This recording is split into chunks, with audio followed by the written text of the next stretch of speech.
మా party parliament incharge మాజీ మంత్రివర్యులు కారుమూరి నాగేశ్వర కుమారుడు కారుమూరి సునీల్ కుమార్ యాదవ్ అక్రమ అరెస్టు జరిగిన నేపథ్యంలో ఏలూరు నియోజకవర్గ కార్యవర్గం అలాగే ఏలూరు పార్లమెంటరీ కార్యవర్గం అందరూ కూడా దీన్ని తీవ్రంగా ఖండిస్తున్నాం.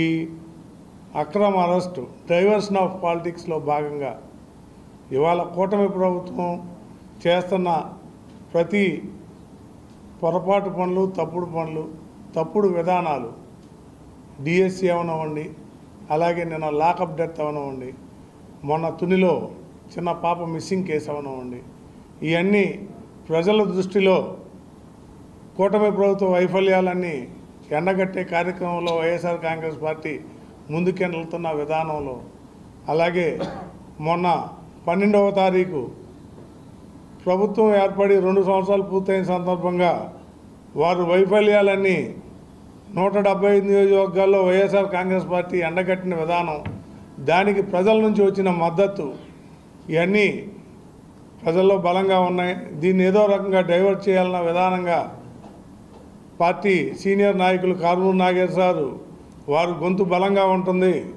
వారు ఏదైనా తప్పుని తీవ్రంగా ఖండిస్తా ప్రతిపక్షంలో ఉన్న పాత్ర వహిస్తారు. వారి కుటుంబంలోని యువ రాజకీయవేత్త సునీల్ కుమార్ యాదవ్ని మనం ఇబ్బంది పెడితే వైఎస్ఆర్ కాంగ్రెస్ పార్టీ కొంత డైవర్షన్లోకి ప్రజల్లోకి ఒక కార్యక్రమం వెళ్తున్న విధంగా ఆయన అక్రమ అరెస్ట్ చేశారు. మేమందరం సునీల్ కుమార్ యాదవ్ వెంటే ఉంటాం. ఈ యొక్క డైవర్షన్ పాలిటిక్స్లో భాగంగా ఏది జరిగినా మేము సునీల్ కుమార్ యాదవ్ వెంట ఉండి అతనికి మద్దతుగా ఉంటామని తెలియపరుస్తుంది. రాష్ట్రంలో కూటమి ప్రభుత్వం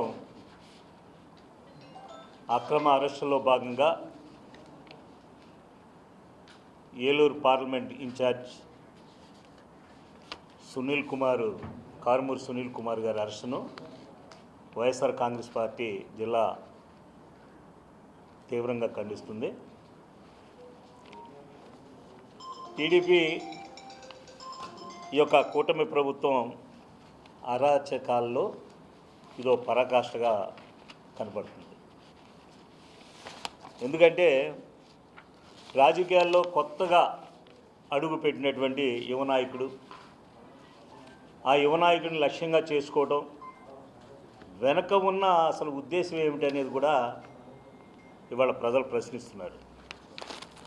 బీసీ యాదవ్ సామాజిక వర్గానికి చెందినటువంటి యువకుడు ఎదుగుతుంటే అధికార పార్టీకి ఎందుకు భయం పట్టుకుందనేది ఒక సమస్య. అలాగే విచారణ పూర్తి కాకముందే నేరస్తుడిగా చిత్రీకరించడం న్యాయ వ్యవస్థపై నమ్మకాన్ని దెబ్బతీయడం కాదని ఈరోజు వైఎస్ఆర్ కాంగ్రెస్ పార్టీ ప్రశ్నిస్తుంది. ప్రతిపక్ష నాయకుల కుటుంబాల సభ్యులు మాత్రమే దర్యాప్తు సంస్థల దృష్టి పడటం ఇది యాదృచ్ఛికమా లేక రాజకీయ వ్యూహమా అనేది కూడా మేము ప్రశ్నిస్తున్నాం. అలాగే ప్రజల్లో ఆదరణ పెరుగుతున్నటువంటి ప్రతి నాయకుడి పైన కేసులు పెట్టడం, ఇప్పుడు ప్రభుత్వం కొత్త రాజకీయ ఎజెండాగా మారిందా? ఇది అందరూ కూడా ఆలోచించేటువంటి విషయం. చట్టం అందరికీ సమానమైతే అధికార పార్టీకి చెందిన వారిపై ఉన్న ఆరోపణల పరిస్థితి ఏమైంది? అరెస్టులు చేసి వార్తలు సృష్టించవచ్చు, కానీ ప్రజల మనసుల్లో ఉన్న ఆదరణను ఎవరు చెరిపివేయలేరు. రాజకీయ కక్ష సాధింపులు తాత్కాలికంగా ఇబ్బంది పెట్టవచ్చు, కానీ ప్రజా తీర్పును మార్చలేదు. వైసీపీ నాయకులను భయపెట్టగలమని భావించడం అధికార పార్టీ అది ఒక పెద్ద భ్రమ మాత్రమే అని తెలుసుకోవాలి. కేసులు పెట్టచ్చు, అలాగే సమన్లు ఇవ్వచ్చు, అరెస్టులు చేయొచ్చు, కానీ ప్రజల కోసం నిలబడే నాయకత్వాన్ని బీసీ యువత ఆత్మ గౌరవాన్ని, వైసీపీ పోరాట స్ఫూర్తిని ఎవరు కూడా అనసలేరు. ప్రతిపక్ష నేతల కుటుంబ సభ్యులపైనే వరుసగా కేసులు, అరెస్టులు ఎందుకు జరుగుతున్నాయి? ఇది ప్రజలందరూ కూడా ఆలోచిస్తున్నారు. ప్రశ్నించే పరిస్థితి కూడా దగ్గరలోనే ఉన్నాయి. యువ నాయకత్వాన్ని భయపెట్టడం, ఆ భయపెట్టడం ద్వారా రాజకీయ లబ్ధి పొందాలనే ప్రయత్నాలు ప్రజలు గమనిస్తున్నారు. ఈ రోజున ఈ కూటమి ప్రభుత్వం గురించి చట్టం తన పని తాను చేసుకుపోతుందని, కానీ రాజకీయ కక్ష సాధింపులకు దర్యాప్తు సంస్థలను వాడుకోవద్దని కూడా వైఎస్ఆర్ కాంగ్రెస్ పార్టీ ఈ రోజున చెప్పడం జరుగుతుంది. న్యాయం పేరుతో వేధింపులు కాదు, ఆధారాలతో కూడిన నిజమైనటువంటి విచారణ జరగాలి. ప్రజల మద్దతు ఎదిగే నాయకులను కేసులతో కాదు, రాజకీయంగా ఎదుర్కొనాలి. అరెస్టులు, సమన్లు, బెదిరింపులతో వైసీపీ గొంతును అణచలేదు. దీనికి ఒకటే, కూటమి ప్రభుత్వాన్ని మేము ఇవాళ ప్రశ్నించే పరిస్థితి, వారు సమాధానం చెప్పలేని పరిస్థితిలో ఉన్నారు. దానికి కారణం కూటమి ప్రభుత్వంలో సమర్థత లేని నాయకత్వం. సమర్థత లేకపోవటం, ఏ అవాంఛనీయ సంఘటన జరిగినా, రాష్ట్రంలో ఎక్కడ ఎలాంటి సమస్యలు వచ్చినా దాన్ని సమర్థవంతంగా ఎదుర్కోలేకపోవటం ఈ మధ్యన చూసాం. పాలలో కల్తీ అయితే దాదాపు 22 మంది చనిపోవటం, వాళ్ళకి ఇంతవరకు న్యాయం జరగల. అలాగే మరి ఈరోజు మనం చూస్తే కృష్ణలంకలో నిన్న కృష్ణలంకలో సాయి కృష్ణ పరిస్థితి ఏంటి? సాయి కృష్ణ పరిస్థితి, ఆ తల్లి రోదన ఎవరు వింటారు? బిడ్డను పోగొట్టుకుని ఆ బిడ్డ అసలు ఏమయ్యాడో కూడా పోలీస్ స్టేషన్కి వెళ్ళి అడుగుతుంటే సమాధానం చెప్పలేని పరిస్థితిలో ఉంటే ఈ రాష్ట్రంలో ప్రజలు పాలన ఎక్కడుందని అనుకుంటారు? ఆ సాయి కృష్ణ తల్లి ఆ ఆవేదన పడుతున్న రోదన వింటే అందరికి కూడా కళ్ళు చెమరుస్తాయి. అతను క్రిమినల్ కావచ్చు, లేదు అతని వెనకాల హిస్టరీ బ్యాడ్ కావచ్చు. సమాజంలో, ఈ భారతదేశంలో ఏ రాష్ట్రంలో అయినా ఈ రకంగా హింసించి హత్యలు చేస్తారా?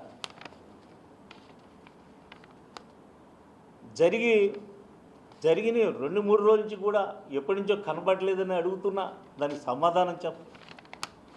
సమర్థవంతమైనటువంటి నాయకుడు ఆ కుటుంబాన్ని వెళ్ళి కలిస్తే కానీ ప్రభుత్వం కదిలి రాలేదు. వెంటనే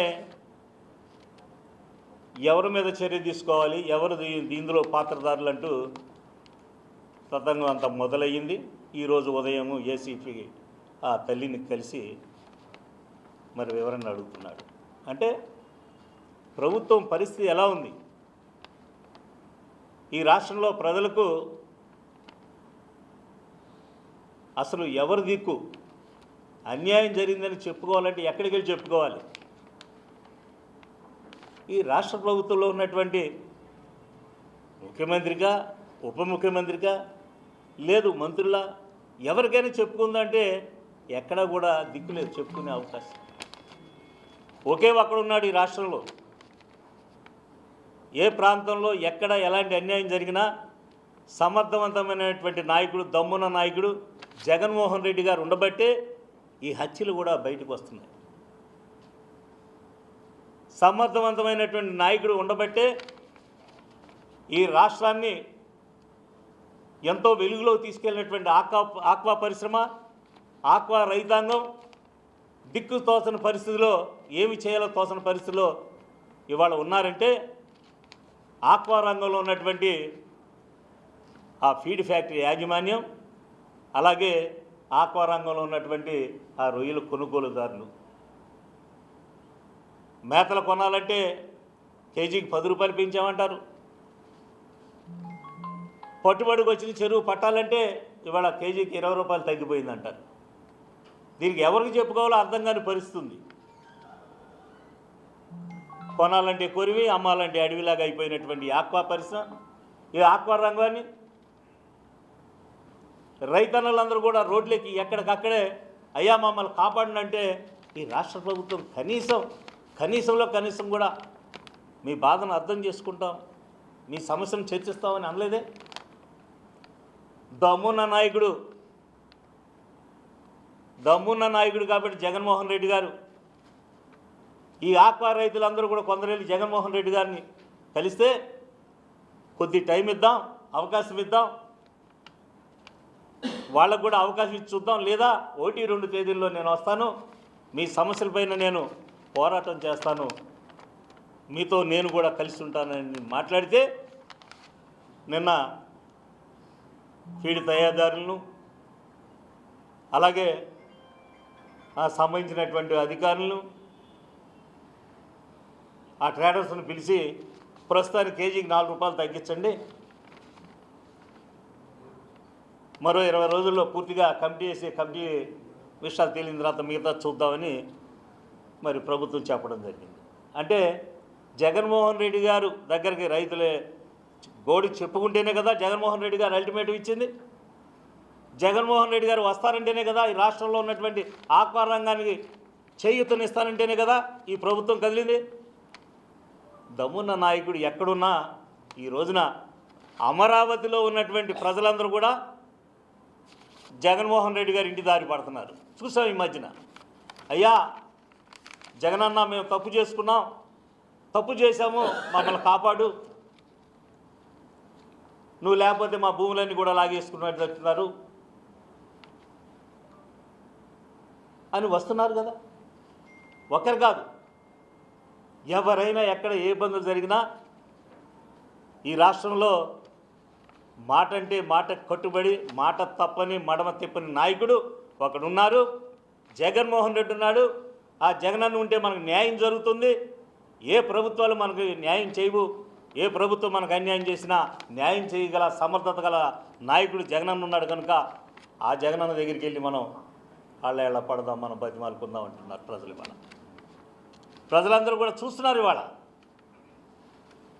ఈ రాష్ట్రంలో ఉన్నటువంటి పరిస్థితులన్నీ కూడా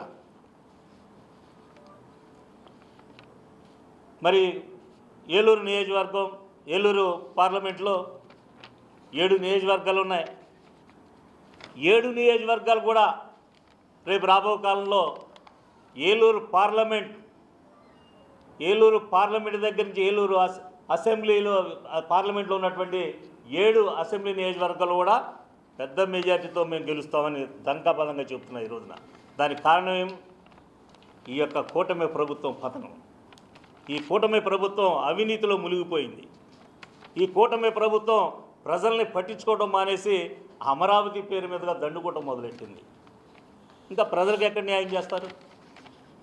ఇలాంటి పరిస్థితుల్లో మరి ప్రతి ఒక్కటి కూడా యువ నాయకుడు, యువతకు స్ఫూర్తిగా ఉండేటువంటి నాయకుడు, బీసీ వర్గాలు, బీసీలో యాదవ కులానికి సంబంధించిన నాయకుడు, ఇంతకుముందేమీ ఆయన ఎంపీగానో లేకపోతే శాసనసభ్యుడిగానో లేడు. కేవలం కక్ష సాధింపుతో సునీల్ కుమార్ యాదవ్ను కూడా మరి నిన్న అరెస్ట్ చేయటం, ఏదో రకంగా భయపెట్టేటువంటి కార్యక్రమాలు చేస్తున్నారు కనుక వీటన్నిటికి కూడా మేము సమాధానం ఒకటే. రేపు రాబో కాలంలో ఈ కూటమి ప్రభుత్వానికి ప్రజలందరూ బుద్ధి చెప్పడానికి రెడీగా ఉన్నారు. జగన్మోహన్ రెడ్డి అనేటువంటి వ్యక్తిని ముఖ్యమంత్రి చేసి ప్రజలు తమ వంతు న్యాయం చేసుకోవడానికి సిద్ధంగా ఉన్నారు. దానికి మేము ఈ రోజున ఈ యొక్క కూటమి ప్రభుత్వం చేస్తున్నటువంటి అకృష్ణ చేష్టలను ప్రతి విషయంలో కూడా ఖండిస్తాం. ఈ అక్రమ అరెస్టును కూడా ఖండిస్తున్నాం ఈ రోజున.